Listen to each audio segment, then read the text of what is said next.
Akkam jirtu kun gola ayyooti. Golli ayyoo odeeffannoo waa'ee ulfaa, dahumsaa booda harma horsiisuu, fayyaa dubartootaa fi daa'immanii irra. Har'aaf gaaffii keessaan dhufe waa'ee dubartiin tokko baqaqsanii hodhuun booda daa'ima meeqa godhachuu dandeessi jedhu deebisuudhaaf argamne. Dubartiin tokko baqaqsanii hodhuudhaan erga deessee booda yookiin opereeshiniidhaan erga deessee booda daa'ima meeqa godhachuu dandeessi? Yeroo meeqa ulfaa'uu dandeessi? Gaaffii jedhu deebisuun dura baqaqsanii hodhuun yookiin opereeshiniidhaan dahuun eenyuuf eeyyamama? Maaliifis dubartiin tokko baqaqsanii dahuudhaan maaliif akka godhamti gaaffii jedhu deebisuu yaala. Dubartoonni tokko tokko baqaqsanii hodhuudhaan yookiin opereeshiniidhaan dahuudhaaf kan dirqaman yoo ciniinsuun sirumaa ciniinsifachuu hin barbaadan yoo ta'e dubartiin tokko baqaqsanii hodhuudhaan dahuu dandeessi. Daa'imni baay'ee xiqqaachuu yookiin guddaa yoo ta'e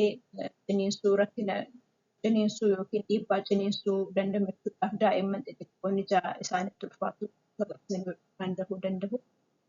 Daa'imni yoo akka malee guddates keessa darbee nagaadhaan dhalachuudhaaf rakkinni waan isa mudachuu danda'uuf akkasuma baqaqsanii hodhuudhaan akka deessu danda'u.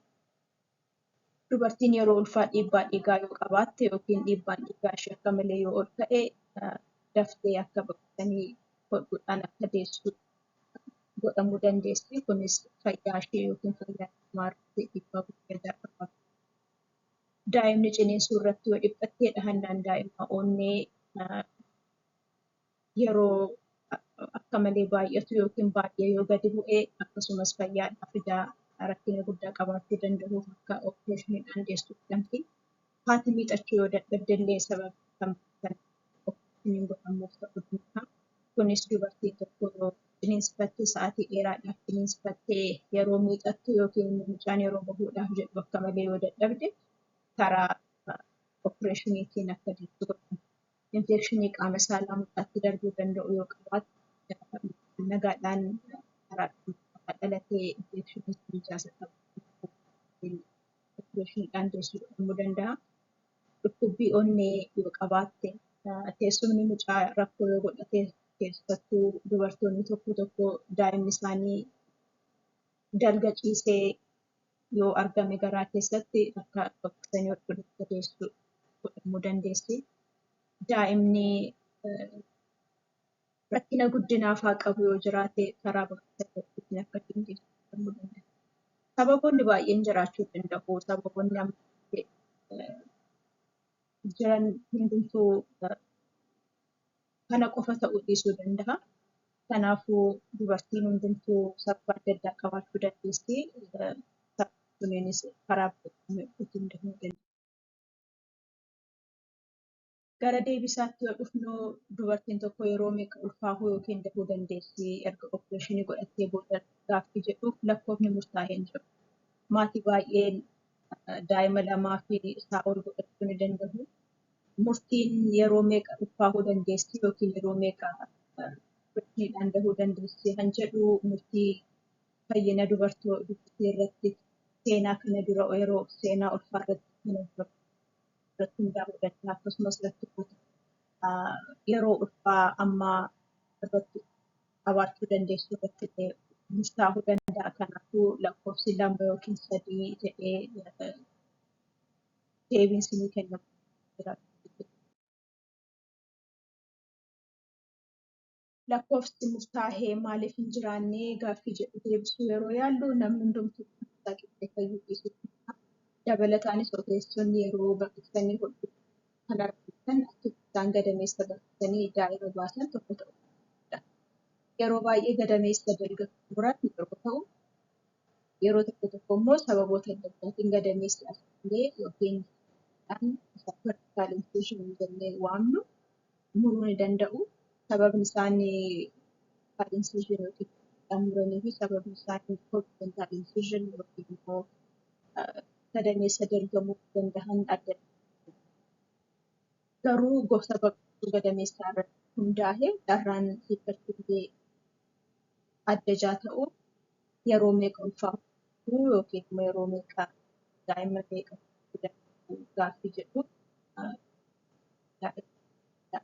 rakkinoonni ulfaa wal qabatanii kan irratti daa'imaa jiruu ni danda'a. Dabalataan namoonni tokko qaamni isaanii godaannisa guddaa fi bal'aa kan yoo ta'u, kaan immoo haala salphaadhaan gogaan isaanii fayyee godaannisa gurguddaa jechuudha.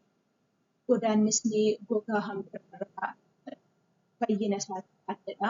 Dafee fayyuu danda'a. Dhibee danda'a.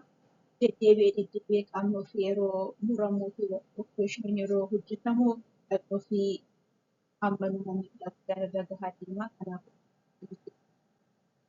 opereeshiniidhaan erga geenyee booda lakkoofsi daa'imaa barbaannu sana irratti hundaa'ee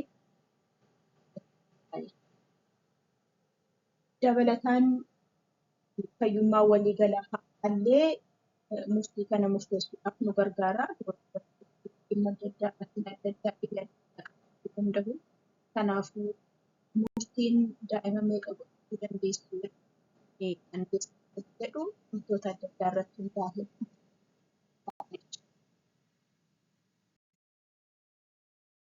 Gaaffii qorannoon hamma yoonaatti hojjetame maal agarsiisaa jedhu yeroo deebisuu yaallu baqaqsanii hodhuudhaan gahuun rakkinoota mataa isaa qabaachuu danda'a.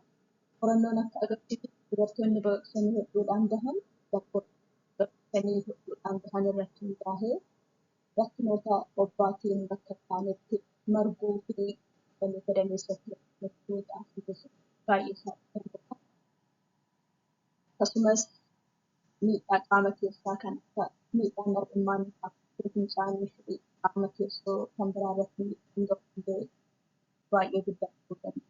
Kunis yeroo ogeessi yeroo gadameessa muruun keessaa baasu irraa ta'ee tasa miidhuu yookiin immoo tasa muruu walitti hodhuudhaaf illee carraa guddaan jiraachuu.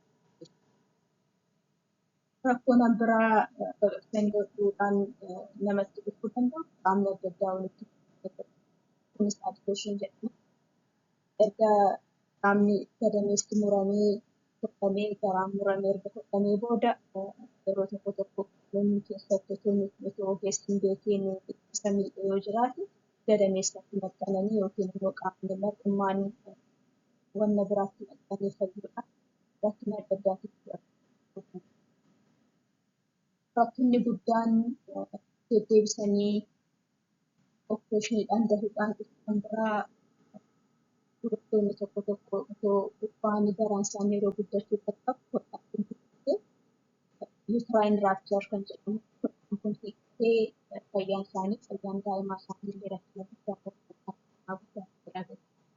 Kanaafuu hidhaan yookiin immoo hodhaan gadameessaa fi obbaatiin bakka malee marguu pilaaseentaa piriiviyaa kan jedhamu kun yookiin immoo obbaatiin gadameessa malee maxxanee marguu affeetaa ispeektiram kan jennu kun rakkoota gurguddoo deddeebisanii opereeshiniidhaan yookiin immoo baqaqsanii hodhuudhaan gahudha.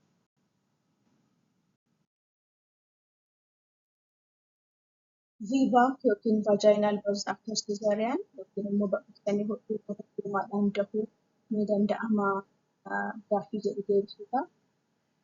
Dubartoonni baay'een uumaadhaan dahuudhaaf carraa qabu. Inni immoo hammurtaa'u opereeshinii kana dura opereeshinii meeqa godhatan yookiin immoo baqaqsanii dahan yeroo meeqa dahanii gaaffii jedhu deebisu. Dubartoonni yeroo 2-3 ol baqaqsanii hodhuudhaan dahuu ni danda'u. Haa ta'u malee hammuma lakkoofsi daa'imaa dabalu carraan rakkina illee akkasumas dabalaa deema. Gadameessi hammuma daddabalee muramu godaannisa gurguddaa godhachuu danda'a. Garaanis akkasuma hammuma dabalee muramee hodhamu godaannisa gurguddaa godhachuu danda'a.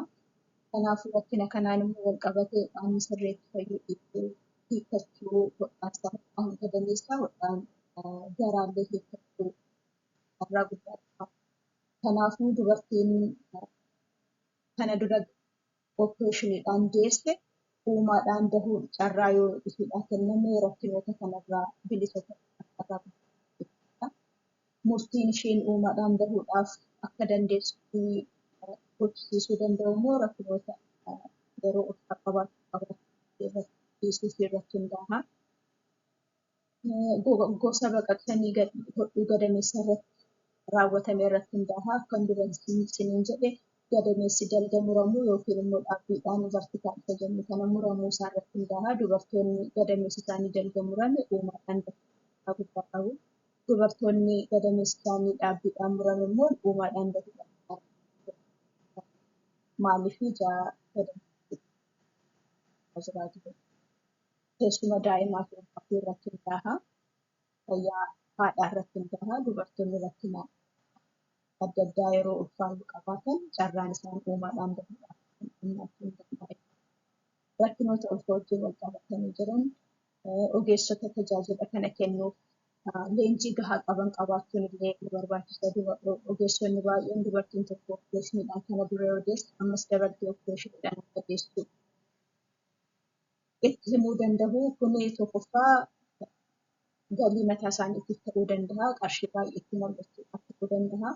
Inni lammataa immoo dubartii opereeshiniidhaan kana dura deesse uumaadhaan deessisuudhaaf leenjii gahaa hin arganne ta'uu danda'a. Hin beekan yookaan wanni hin beekne hojjechuu danda'aniif akka fedhan. Kanaafuu dubartiin tokko of barsiisuudhaaf uumaadhaan dahuu danda'uu baatu illee sirreetti ogeessaan mari'attee murteessuun ishee barbaachisa.